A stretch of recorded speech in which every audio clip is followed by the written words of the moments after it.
alam nyo, ang nag-aanunsyo ho ngayon ng mga paglalabas ng arrest warrant ng presidente, di ba? Oo nga. Tsaka pati Pansin mo? lahat. Okay. Lahat. Maging yung sa SSS, yung ibibigay. Nakita mo yung kahapon, yung sinin ni Big Boy doon sa natin, GC. Yung ko calamity talaga, loan. Oo, alam mo, kinakabahan na ako. Bakit? Parang gusto maging reporter ng Pangulong Marcos Jr.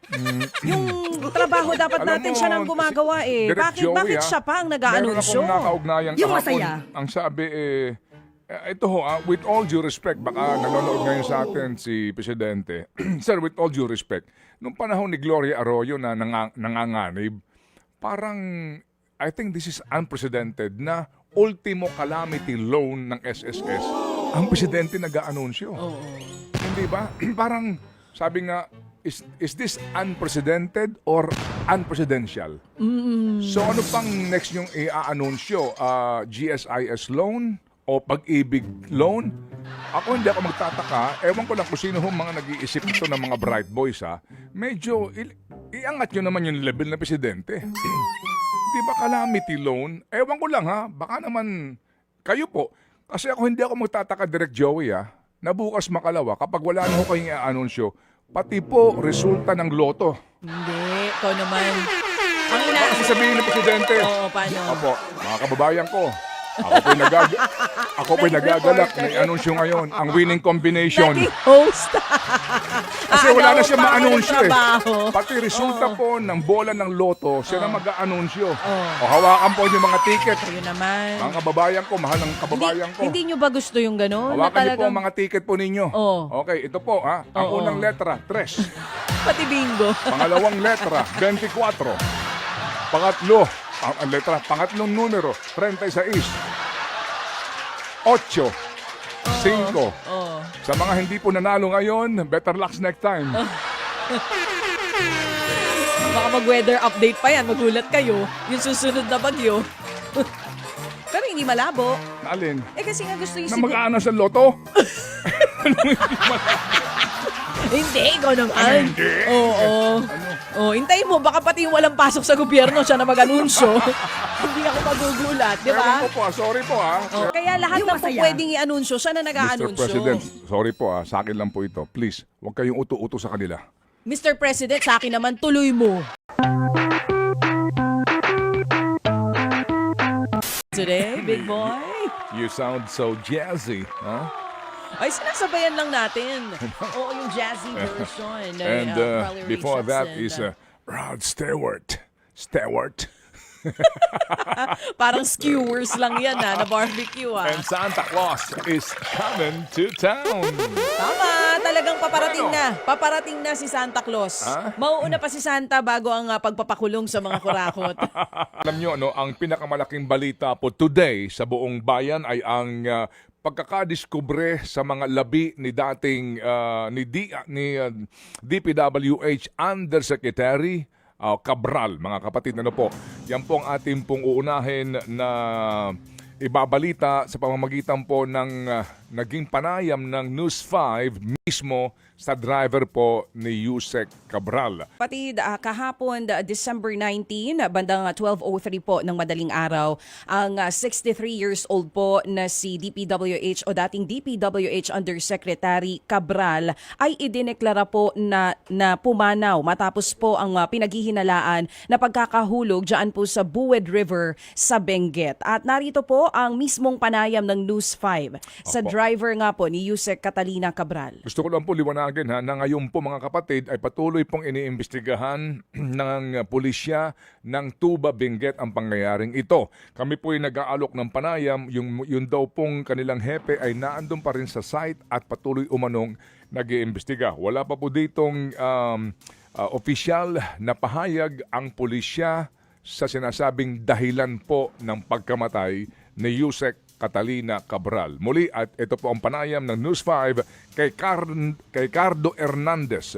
Opo, ito po si Ricardo Munoz o Munoz ba ito? Munoz Hernandez, ang driver na huli pong nakasama din ni Yusek Catalina Cabral. Po sa lugar kung saan po nadiskubre ang bangkay ni Yusek Catalina Cabral ng DPWH. Sa ngayon po, ang mga pulis ay nandun pa rin daw po on site at inaalam po nagkakaroon ng mas malalimang investigasyon. Wala pa po ditong opisyal na deklarasyon ang pulisya kung ano po ang mga kaganapan bago po madiskubre ang kanyang labi dito po sa may baba na po ng bangin. Ang binabanggit po siya mga 30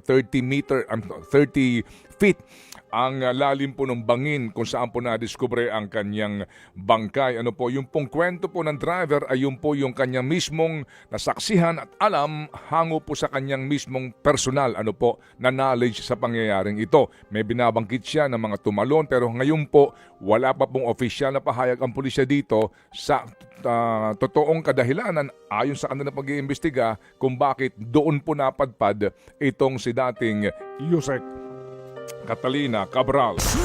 FM. Bueno, 6:24 po ang ating tamang oras ngayon.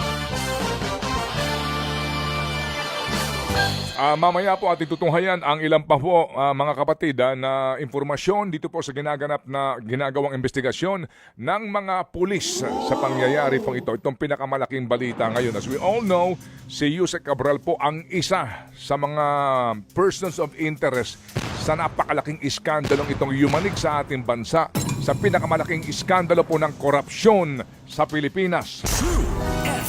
Si Secretary Manny Bonoan, former Secretary ng DPWH, dapat po inaasahan ay babalik sa Pilipinas December 17. Anong petsa na ngayon, baby girl? December 19 na po ngayon, mga kapatid. Okay, December 19 na po ngayon, pero ayon po sa Immigration Bureau, wala pong record, hindi pa po nakakauwi si Secretary Bonoan mula sa kanyang biyahe sa Amerika kung saan pong kanyang unang dahilan ay dahil po sa samahan ng kanyang misis para po magpagamot doon po naman sa mga espesyalista umano sa Amerika dahil may karamdaman ang kanyang misis.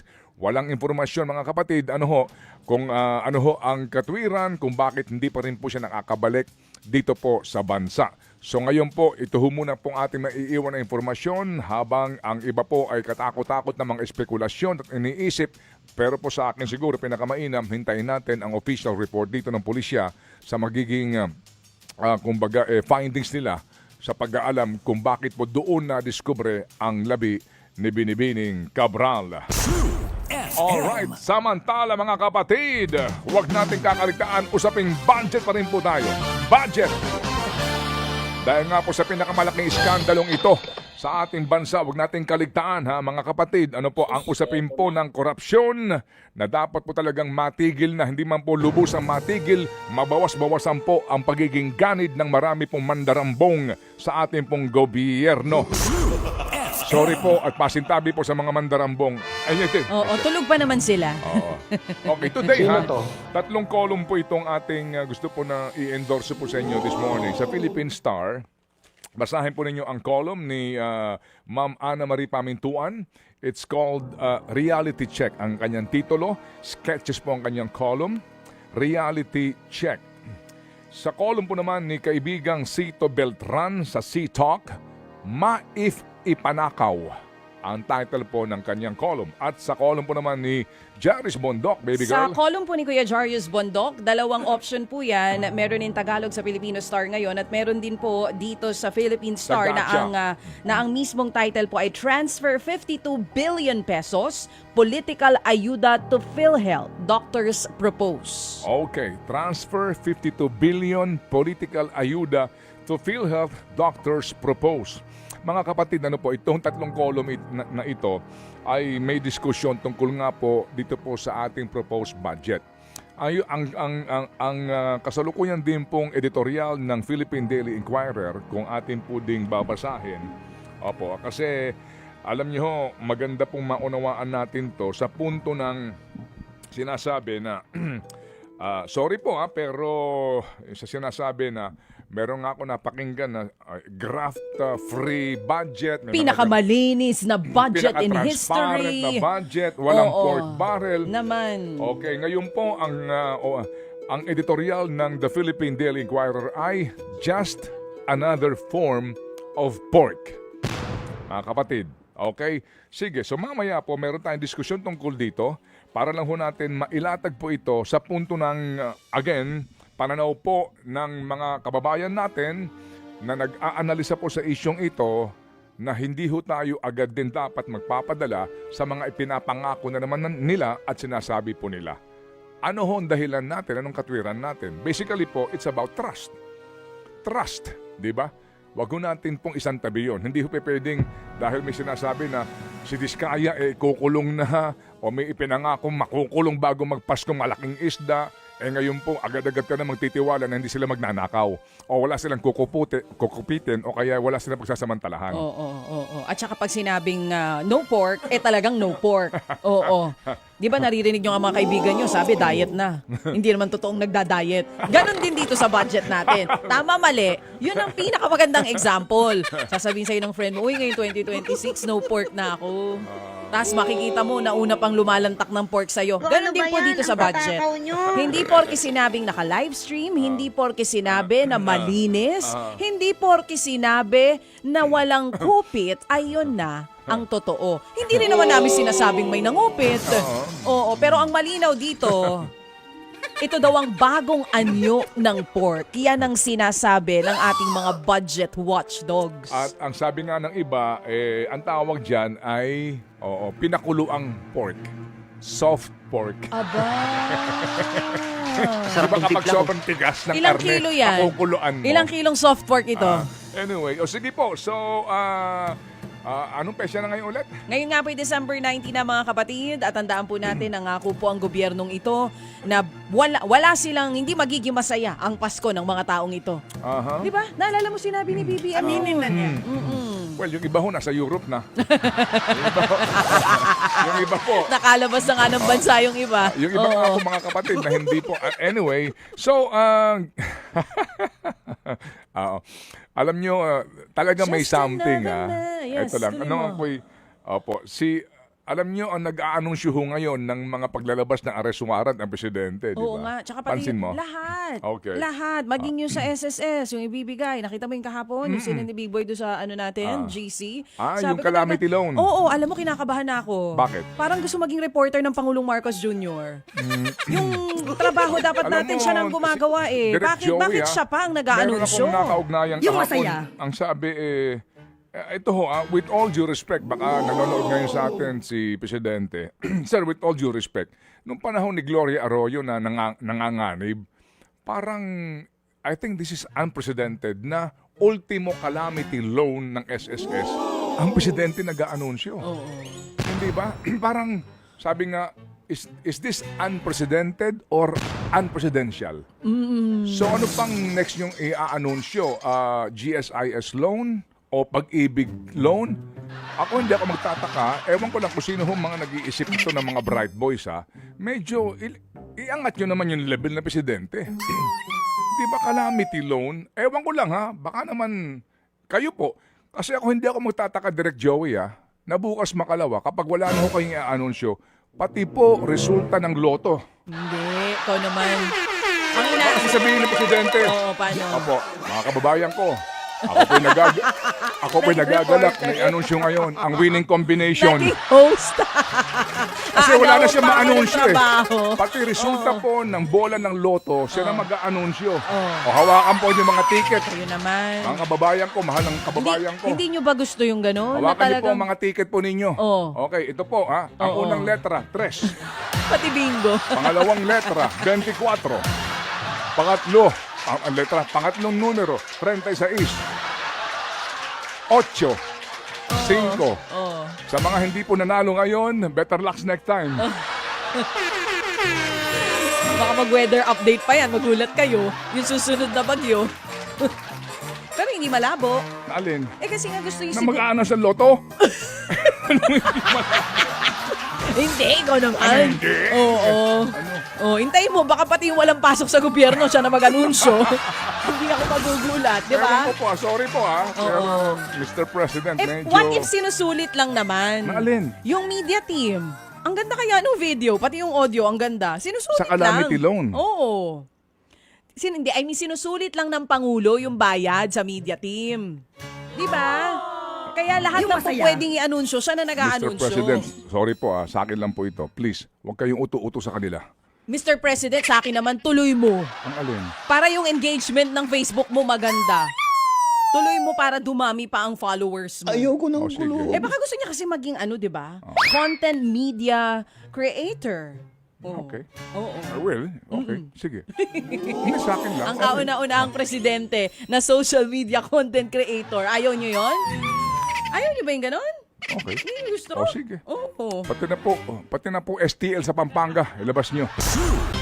Sa atin pong mga kababayan, hawakan na po ninyo ang inyong mga ticket para po sa ating winning combination. Pwede kaya pincheater dito ang Pangulo? Ewan ko lang ha. Oo. Ewan ko, naabutan ko si Cory Aquino. Opo, si Fidel V. Well, yung matandang Marcos. Oo. Si Cory Aquino, Fidel Ramos, Joseph Estrada. Para sa mga kababayan ko, inaalam ko sa inyo, dito po yung calamity loan, SSS. Pumunta po kayo sa pinakamalapit na SSS branch para po sa inyong calamity loan. Oo. Magkano kailangan mo hayop ka? Wala, ganun talaga. Ganyan na Salamat ngayon. po. Thank you. Gold, silver is silver, bronze is bronze. Pero kapag naka-gold tayo dito, yan ang napapala ninyo. Oo. Sinubok nyo talaga ang galing ng Pilipino. Huwag na mag-alala. Alam mo, kahit hindi tayo mag-gold dyan, gold naman tayo eh. Sa naka-1. Number 1 tayo. Walang lalaban sa atin. Plunder Olympics. Plunder Olympics. Number 1. Sino ating contingent? Oh. Amen! Oh, amen. Oh, gold na gold tayo dyan. Gold bars. Itong isyong ito, hindi po tayo dapat mag-relax ha. Kasi pinag-uusapan natin ay pera ng bayan at mga salita ng mga politiko. Okay, ating lang kausapin si AJ Montesa, ang co-convener ng People's Budget Coalition. Para po dito ho sa ngayon po no, na sinasabing nakalusot na sa BICAM ito hong ating proposed 2026 budget. Good morning po si Sir AJ. Good morning po, DJ Chacha and Sir Ted. Magandang umaga po. Thank you for being on the show. Sir, ito nga meron kayong ginawa na report kung saan inassess nyo yung mga nangyari po dito sa Bicameral Conference Committee para po sa ating 2026 national budget na ang pangako po nitong ating mga mambabatas ay magiging transparent na. Sa kabuuan, ano po ang findings ng inyong grupo dito po sa naganap na Bicam for our budget next year? Yes, magandang tanong po yan. No? Medyo nababahala po kami sa naging resulta. Kahit po nagkaroon ng reduction sa DPWH budget na mabuti naman po ay nabawasan yung overpricing sa DPWH, mukhang binawi po ng BICAM itong pork or allocable sa DPWH at nilagay naman po nila sa mga ayuda programs na patronage-based po. So yung ayuda na pork barrel nila, tinaasan po nila. At ang nakakabahala po dito ay yung amount na inallocate po nila ay mas mataas doon sa House version at sa Senate version at halos doble po kaysa doon sa National Expenditure Program o yung NEP na budget ng Pangulo po. So medyo nakakabahala po talaga na parang ito na yung naging focus nila na paglaanan ng pork barrel nila. Aside dito po sa naging budget nga po ng DPWH na binawasan at inilipat po doon sa mga programa ng gobyerno na makakapagpabango sa pangalan nitong ating mga politiko, sa ibang ahensya, ano naman pong napansin ninyo sa budget nila? Well, ang isang important po na aspeto ng BICAM no ay ang point niya naman ay i-reconcile ang provisions, ang differing provisions ng House at ng Senate na version ng budget. Ngunit ang nakita din natin ay mayroon din po silang mga insertions o mga siningit no na posibleng wala doon sa House version, wala doon sa Senate version, wala sa National Expenditure Program. Ngunit dahil sa proposal ng ilang miyembro ng BICAM ay pinasok pa rin po nila. No? So medyo nakaka-alarma po yun kasi ang understanding po natin ng BICAM ay just to reconcile yung different provisions pero nakakapaglagay sila ng panibagong line items dito sa budget. Pagdating naman sa mga positibo, I think yung pinaka-positibo po ay malaki na po ang budget sa education sector na aabot na po ng 4.5% ng GDP. So tama po iyon.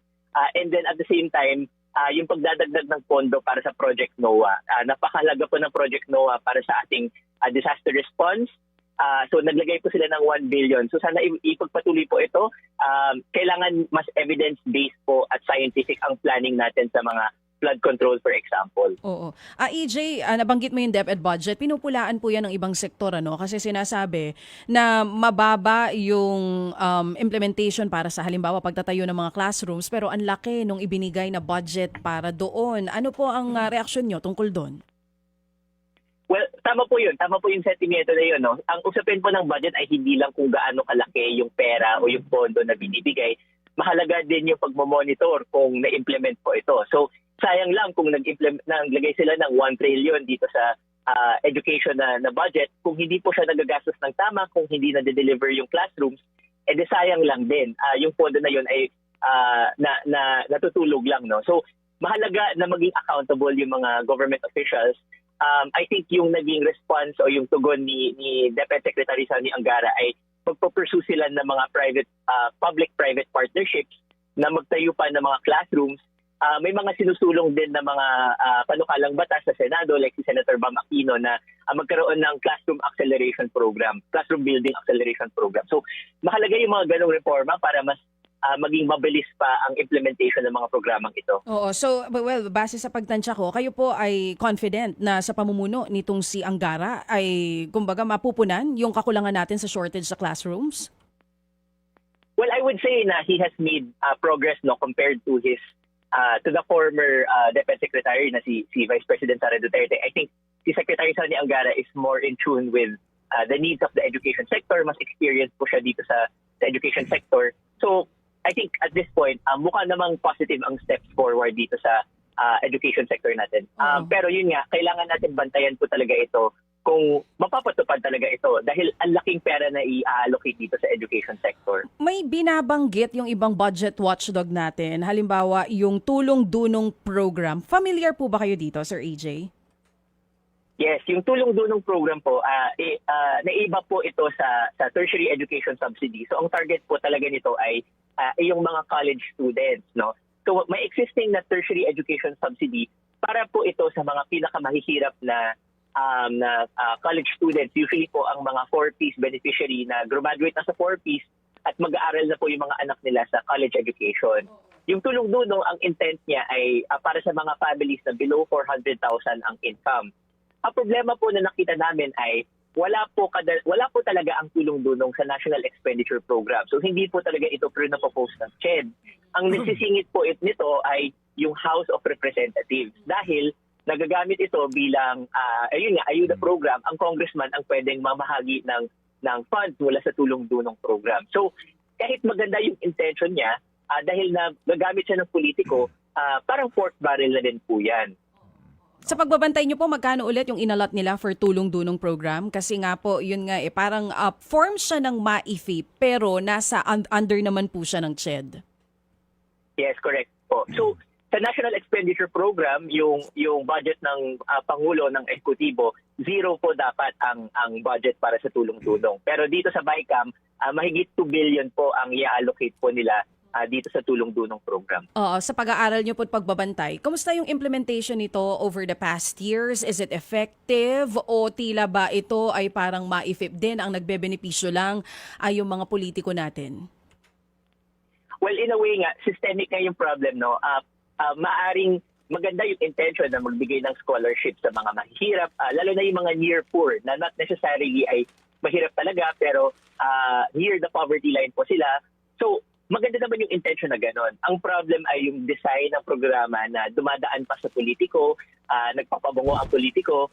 Tapos nagkakaproblema dito sa tulong-dunong dahil after magbigay ng scholarship, halimbawa, yung pondo naman ay magagaling sa tertiary education subsidy. So in fact, kahit hindi nadadagdagan yung slots ng tertiary education subsidy, ang napapansin po namin, yung tulong-dunong ay kumakain dito sa pondo ng tertiary education subsidy, yung TES. na targeted talaga, rules-based talaga na targeted para sa mga 4-piece beneficiary at pinakamahihirap na college student. Oo, yun nga AJ yung problema kasi I think lahat naman tayo pabor dito sa paglaki ng pondo ng education sector kasi kailangan yan ng mga estudyante natin. Ang problema natin, yung pagdating sa performance metrics, kung paano ipatutupad lahat ito. Hindi po ba? Paano kaya yung pagbabantay na gagawin natin dito? Yes, well, usually kasi ang metric lang nila ay binibilang lang nila sino ba ang beneficiaries, kung gaano karami, no? So, madaling i-paint ito na mabuti ito dahil may certain number of beneficiaries. Pero ang tanong na kailangan talaga sagutin ay, sino ba? Targeted ba ito? Sila ba ay yung mga pinakamahihirap? Sila ba ay yung mga malapit sa politiko?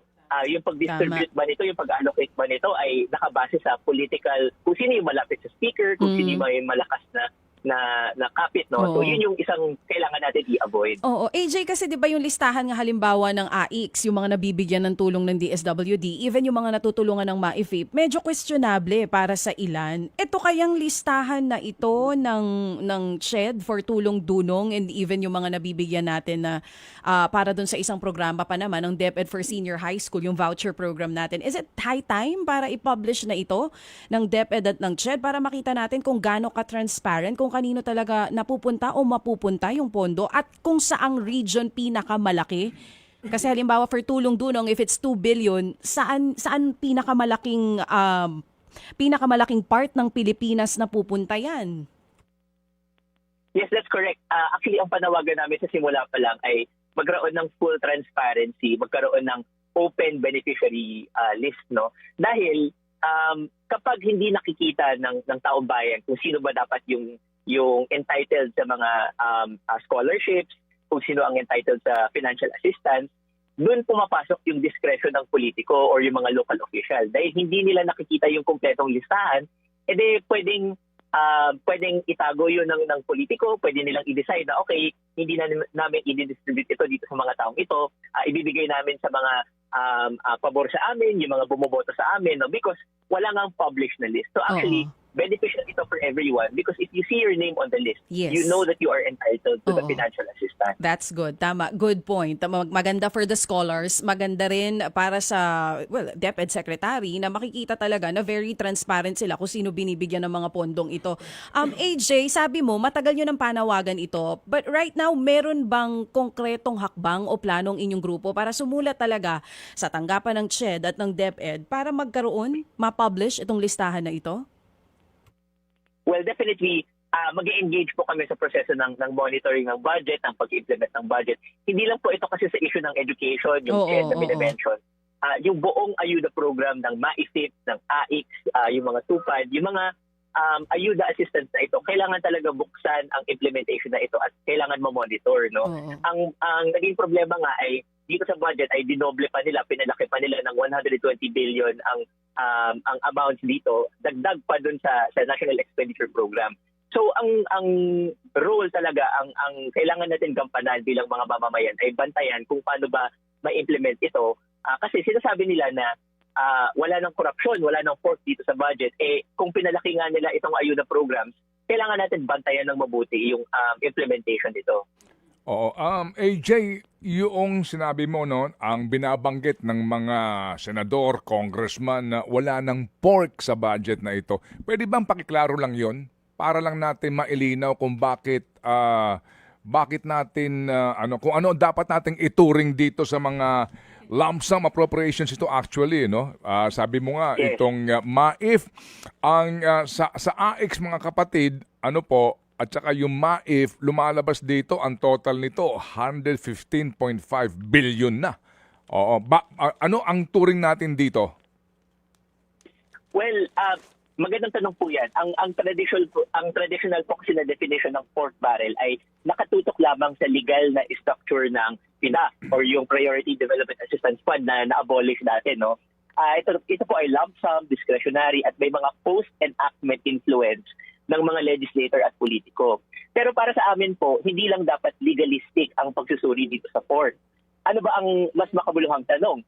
So, sino ba ang nagko-control sa pag-agos ng pondo, ng resources, at para kanino? So, yun yung mga kailangan tingnan. No? So, sa lenteng iyon, ang mga ayuda programs ay isang pork barrel na nagbago lang ng anyo. wala dapat sa pangalan ng kongresista ito, pero sila yung nagsisilbing gatekeeper, 'di ba? Sa maitip, kailangan kumuha ng guarantee letter. Sa mga ayuda programs, depende yun kung sino yung mga local official o congressman na kakilala mo. Pangalawa, sa allocation mismo, sumusunod po ito sa political power. So ideally, syempre, yung mga programang ito nakatutok or nakatarget po sa mga pinakamahirap, sa mga pinakanangangailangan. Pero mapapansin po natin yung disbursement nito ay nakapabor sa kung sino yung malapit sa speaker, sa pangulo, kung sino yung ikapangyarihan. No? At pangatlo, finally, ang layunin niya ay very particularistic, meaning hindi po universal ang serbisyo. So ganito po yung usapan dito sa medical assistance, di ba? Bakit pa kailangan ng sistema na may medical, na may guarantee letter, kailangan mong hanapin kung sino yung congressman mo or yung politiko? Kung pwede natin palakasin yung PhilHealth system natin, na lahat ng tao, na lahat ng Pilipino, direct contributor at indirect contributor ay may PhilHealth membership at magiging automatic na yung pagbibigay ng health services para sa mga mamamayan. No? So, rather than have a particularistic system, dapat may either universal or rules-based system katulad ng Pantawid Pamilya kaysa yung AIC. No? Mas maganda yung sistema iyon kaysa itong mga patronage-based ayuda program. In other words, ano ang dapat nating itawag dito sa uri na ito? Ang sabi kasi ng iba na nag-aanalisa, soft pork. Yan. Kayo, sa inyong grupo, anong tawag natin dito? Yes, soft pork po ang tawag dyan. So soft pork siya dahil ayuda-based siya, cash po siya, in-kind po siya. Iba po to sa hard pork na pork barrel nila sa infrastructure. No? So again, kahit kinat nila yung DPWH budget, mukhang nilipat nila yung bilyong-bilyong piso dito sa soft pork po nila. Okay. Ano ang sagot ninyo sa katwiran na huwag kayong mag-alala, merong special provision sa GAA na bawal panghimasukan ng mga politiko itong soft pork na ito, pati nga yun daw guarantee letter, hindi na kailangan. Ano ang inyong sagot doon sa ganong pangangatwiran? Well, so unang-una, gusto namin sabihin na maaaring mabuti yung intention ng mga special provisions. Si Senator Ping Lacson, maaaring mabuti ang gusto niyang gawin na tanggalin talaga yung pamumulitika at pag-introduce ng special provision. Ang tinukusyon namin ay simple lamang. Saan ang ebidensya na gagana itong special provision? Kasi ang alam natin na totoong karanasan ng mga tao sa lupa talaga ay napupolitika po talaga ito. So kahit sabihin nila na illegal naman na ipoliticize ito, on the ground, kitang-kita, ramdam na very political ang pamamahagi ng mga ayuda programs na ito. So kung totoo po talaga na magiging epektibo ang special provisions, kung totoo po talaga, very doubtful na dinoble pa nila yung budget. Kung totoo po talaga, sincere talaga sila na gusto nilang i-implement ito, sana na-maintain muna yung current na funding na nasa National Expenditure Program at i-implement muna siya, ipakita sa tao na kaya nating i-implement ito na walang pamumulitika at doon nila itaas ito next year kapag naging effective. Ang problema, hindi pa nga nakikita yun, tinataasan agad nila. So, very suspicious po kami dito sa special provisions na sinasabi na magiging totoo po talaga siya. Apo, salamat na marami. Yung naipaliwanag yan ng husto. Itong local government support fund, yung financial assistance to local government na tinaasan daw nila. Di ba meron din kayo record na ganon at ito rin po ang report nga ng BICAM, tinaasan nila. Anong senyo rito sa local government support fund? Yes, so again, itong local government support fund, ay lump sum funds po ito. Hindi naman masama ang pagbibigay ng assistance sa mga local government. Nung mga nakaraang administrasyon, nandito po yung mga bottom-up budgeting kung saan yung mga local government ay pwede mag-propose ng mga programs na pwedeng pondohan dito sa local government support fund. Ang problema, may dalawang items dito sa local government support fund, yung financial assistance to LGUs at yung growth equity fund na nagiging form of pork din dahil kulang po ito sa oversight at monitoring. So kung napapansin po natin, halos dinoble po hindi nga doble lang Yung House version ay 9 billion ay para sa financial assistance to LGUs. Naging 37 billion po yan. At yung growth equity fund na 1 billion ay naging 11 billion na. So ang laki po ng dinagdag nila dito at nagiging avenue po ito for yung mga soft and hard projects ng mga local governments na posibleng naging port din na kasabwat ang mga kongresista. Okay. Kasi nga, AJ, gusto ko lang medyo dagdagan lang itong iyong informasyon kasi baka hindi alam ng iba. Madaling sabihin kasi ng politiko po, ng senador na dinagdagan namin ito bilang tulong sa mga LGUs kasi alam namin ng mga LGUs Na sila yung on the ground, malapit, etc. yan, oo. Baka lang hindi nyo alam na ang guidelines po nitong local government support fund na ito ay karamihan dito soft projects. Halimbawa, sabi po dito implementation of agriculture-related programs and projects such as provision of agricultural support services. Ano yon? Which include planting materials distribution system and operation of farm produce collection and buying stations, extension of site research, etc. Kasama po dito nga yun ng mga, ito na ho yun, fertilizer, opo, at ilang pang mga proyekto na dati na pong nasangkot sa mga anomalya doon sa DA funding. So, hindi alam siguro ng marami na ito pa, support to women-led social enterprises. May digitalization din dyan. Anong tingin nyo dito, AJ? Kasi paano mababantayan itong gantong uri ng mga proyekto na yung paggasta walang sayang? Ayun nga po, napunto niyo po talaga, Sir Ted, yung explanation. No? Marami dito na nakalista na projects under this line item na posibleng on paper mukhang maganda. Pero yung karanasan po natin ay naabuso po talaga siya, nagiging venue po siya for corruption. At ang pinakamalaking problema dito sa funding na ito ay kulang po talaga siya sa oversight. No?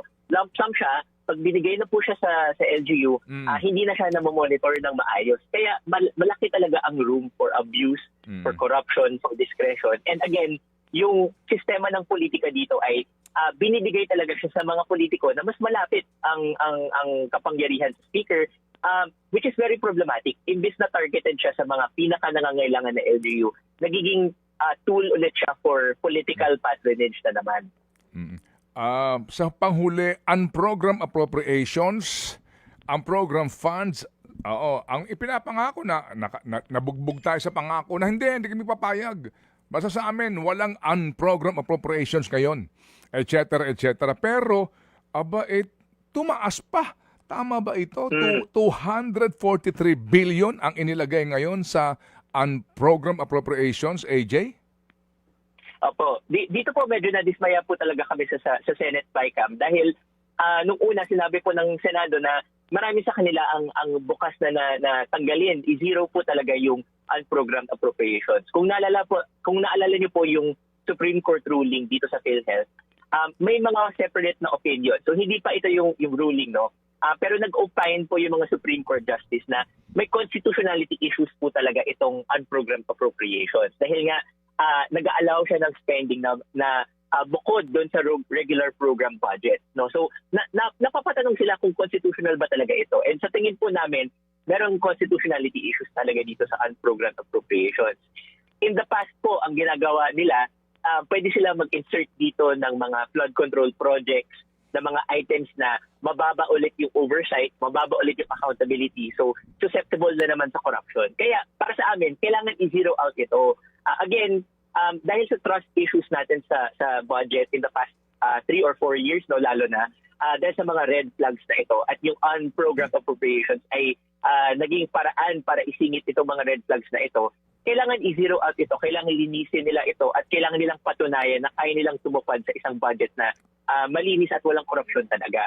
So medyo nabahala kami na yung Senado ay hindi nga zinero at tinaas pa nila. Kasi ang proposal ng Senado dapat ay 174 billion, ginawa pa nilang 243 billion na mas mataas pa doon sa Senate version. No? So bumigay sila doon sa kagustuhan ng House of Representatives. I don't know kung magkasabot sila, kung may interest din sila dito sa unprogrammed appropriations, pero nakakabahala lang po talaga na inalaw nila na magkaroon ulit ng mataas na unprogrammed appropriations.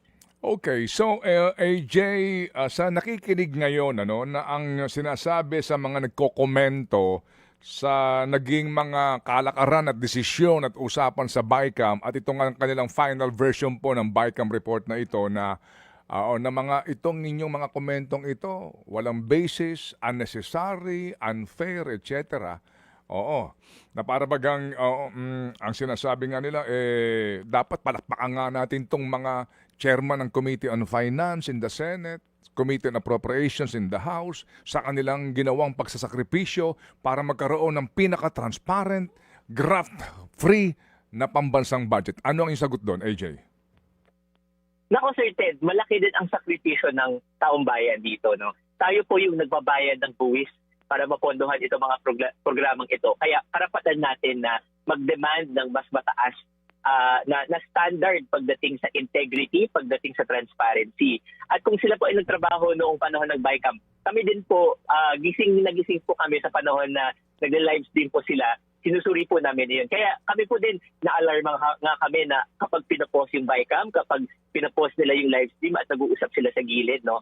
So yung mga bagay na iyon, yun yung binabantayan natin. Because every Filipino citizen and taxpayer really deserves to have a transparent and accountable budget. No? Tanggalin na yung mga insertions na iyan, yung mga allocables na yan. No? At kailangan alinisin ito. We have to hold them accountable for that. Okay. So kumbaga, ang pinag-uusapan po natin talaga ho dito ngayon, ang issue ho dito, trust issues talaga. Kasi nung una po talaga, sa nangyayaring kalakaran noon sa mga BICAM na iyan, and then ito hong iskandalong ito, anong inaasahan nyo sa amin? Kung ano sasabihin nyo, maniniwala na lang kami kaagad.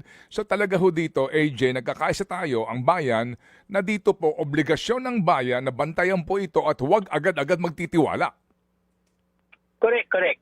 Nung pinasa po yung budget nung simula ng taon ng 2025, no, sinabi yan ni Secretary Mina Pangandaman na magpasalamat tayo, may budget tayo. No? Pero nung lumipas ang panahon, nalaman pala natin na ang daming ghost project dyan, ang daming corruption dyan. So, magpapasalamat pa rin po ba tayo na may ganong klaseng budget? Hindi po pwedeng utang na loob natin iyon sa kanila na mayroong korupsyon sa budget at may mga pork sila sa budget. In fact, trabaho po nila na ayusin po talaga iyon dahil tayo po ang nagpapasahod sa mga lawmakers natin. Sige, so AJ, hindi ito ang ating huling panayam dahil sigurado po kami habang ito po ay aaprubahan nila at maging ganap na budget, tayo nakakaisa na magbantay sa paggasta sa pera ng bayan. AJ, mabuhay ang inyong hanay and thank you for serving the people.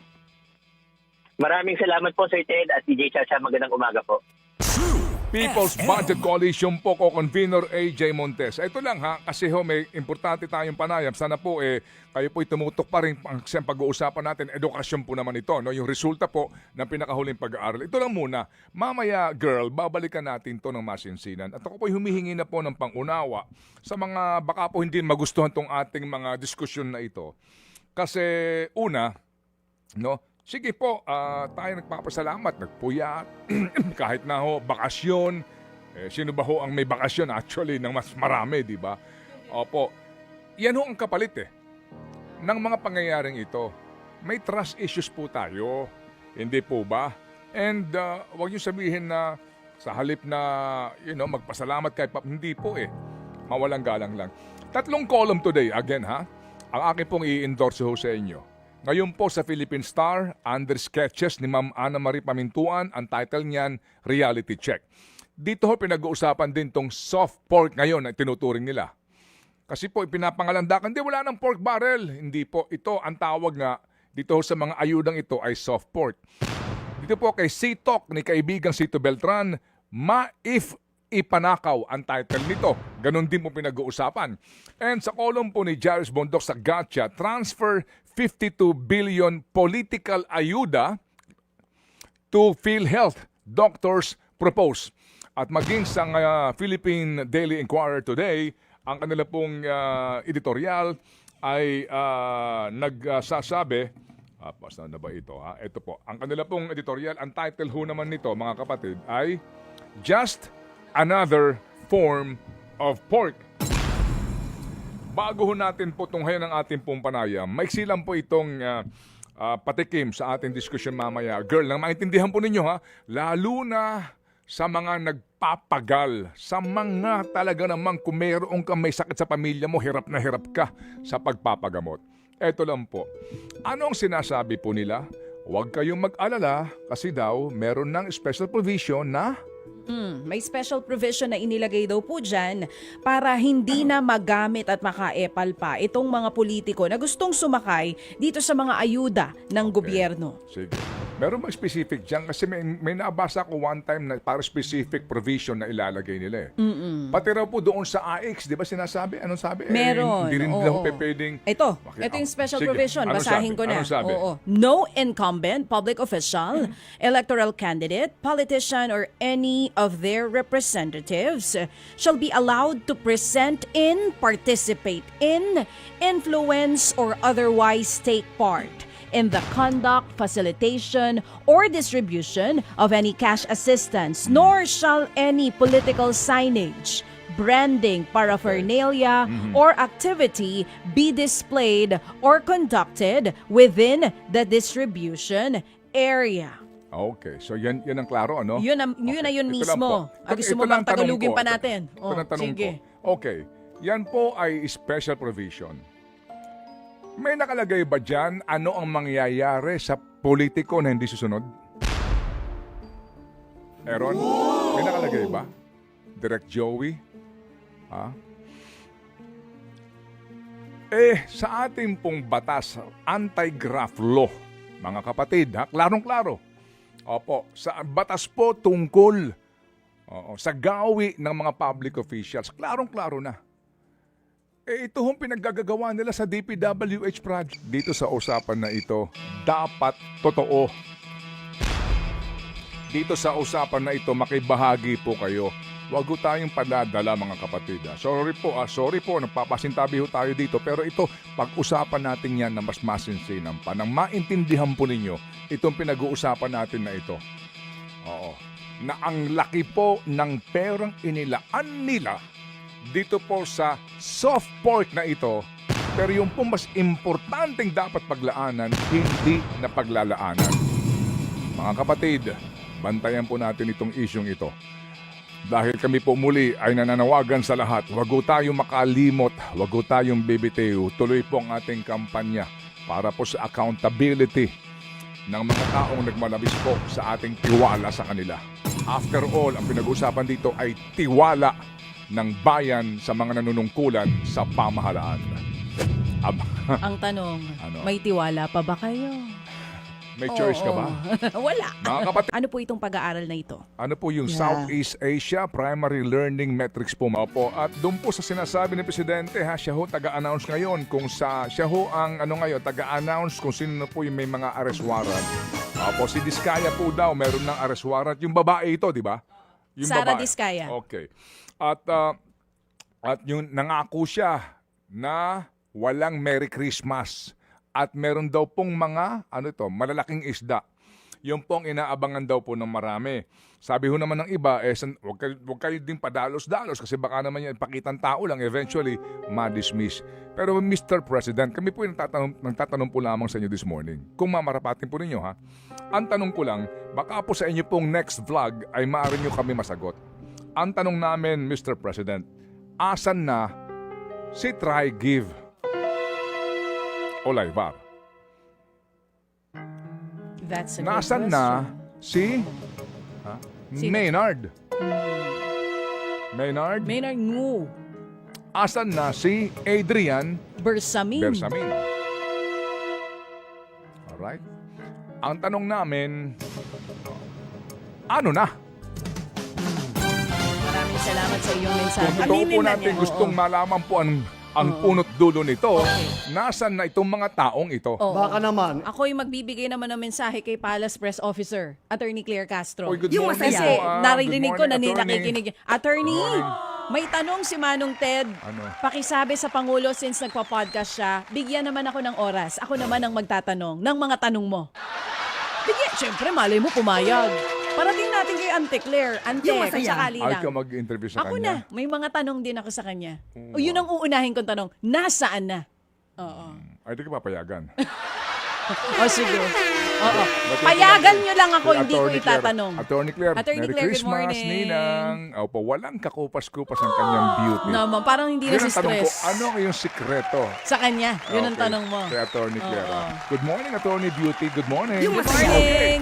WH Undersecretary Catalina Cabral na huli pong kasama nitong si dating Yusek bago nga po natagpuan yung kanyang katawan dyan po sa Benguet. Tayo po ay kagaya na sinasabi ni Manong Ted dito, maghihintay pa rin po ng official report galing po sa PNP dyan sa area na yan. Opo, ang isa pa pong balita ngayon, sabi po ng BI, hindi pa po nakakauwi si dating DPWH Secretary Manny Bonoan. Ang banggit ho kasi during the hearings at maging sa mga balita daw po ay December 17 ang kanyang dapat na balik sa Pilipinas. So far po, as of now, wala pa pong informasyon na nakabalik na po sa Pilipinas ang dating kalihim po ng DPWH.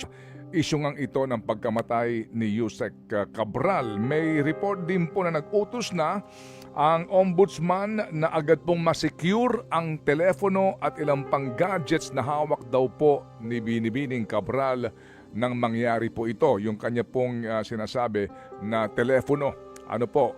Wala hong report doon sa ating napakinggan kanina o balita kung sino ho ba ang may hawak nito, kung meron ba na-recover katabi po ng bangkay ni Yusek Cabral.